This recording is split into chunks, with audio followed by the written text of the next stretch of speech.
یہ جو آپ ایک تصویر دیکھ رہے ہو، ایک کوبرا سانپ ہے، اس نے دوسرے سانپ پر حملہ کر دیا ہے، اور کوبرا سانپ نے اس سانپ کو ڈس لیا، اس کے اندر زہر چلا گیا، اور دوسرے سانپ نے اس کوبرے سانپ کو لپیٹ لیا اور اپنی جان لگا کر اس کوبرے سانپ کو ختم کر دیا، اس کا سانس بند ہو گیا، وہ مر گیا۔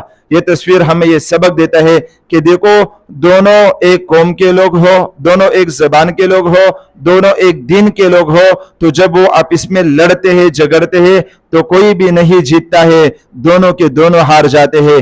کیوں؟ دونوں بھائی آپس میں لڑ رہے ہیں۔ کیوں؟ دونوں مسلمان بھائی آپس میں لڑ رہے ہیں۔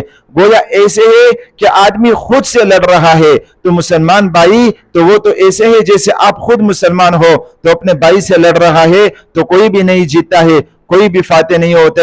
لہٰذا ہوشیار رہیے گا، اگر آپ اپنے سگے بھائی سے لڑتے ہو، اگر آپ اپنے پڑوسی سے لڑتے ہو، اگر آپ اپنے رشتہ دار سے لڑتے ہو، اگر آپ اپنے دوست سے لڑتے ہو، اگر آپ اپنے مسلمان بھائی سے لڑتے ہو، اور آپ یہ سمجھتے ہو کہ میں جیت گیا، وہ ہار گیا، میں نے زیادہ کمایا، اس نے کم کمایا، میں اوپر ہو گیا، وہ نیچے ہو گیا، یہ آپ کی بھول ہے۔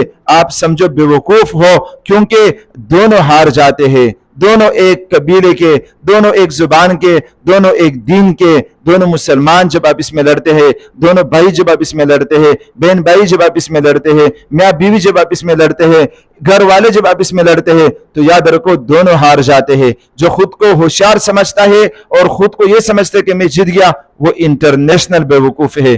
فلہذا آپ اس میں مت لڑے، فتنوں کا زمانہ ہے، فتنوں سے بچے، اس سانپ کی طرح مت کریں جس طرح اس سانپ نے اپنے سانپ پر حملہ کر دیا، خود بھی ہلاک ہوا اور دوسرے کو بھی ہلاک کر دیا۔ اگر آپ بھی اپنے خونی بھائی پر، اپنے رشتہ دار پر، اپنے پڑوسی پر، اپنے مسلمان کلمہ گو پر حملہ کریں گے تو آپ خود بھی ہلاک ہوں گے اور اس کو بھی ہلاک کرو گے۔